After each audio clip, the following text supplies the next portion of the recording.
ایک انہوں نے کہا کہ اگر مریض ہے کوئی جس فالج وغیرہ پڑ جاتا ہے، ایکسیڈنٹ ہو جاتا ہے، وہ خود تو وضو نہیں کر سکتا لیکن گھر والے کروا سکتے ہیں، تو اگر وہ گھر والوں کو نہ کہے بلکہ تیمم کر لے تو کافی ہوگا کہ نہیں ہوگا؟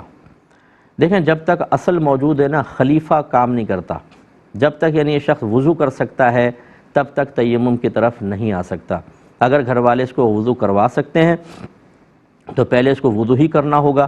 اب یہ بعض اوقات مریض جو ہوتے ہیں نا بیچارے بار بار کہتے ہوئے گھبراتے ہیں، خوددار قسم کے ہوتے ہیں، گھر والوں کے رویے بھی بڑے خراب ہوتے ہیں، وہ ٹونٹنگ کرتے ہیں، جھنجھلاتے ہیں، پاؤں پٹکتے ہوئے آتے ہیں، ہاتھ یوں پھینکتے ہیں ان کا اٹھا اٹھا کے، تو اس سے بیچارہ مریض کی ہوتی ہے دل آزاری.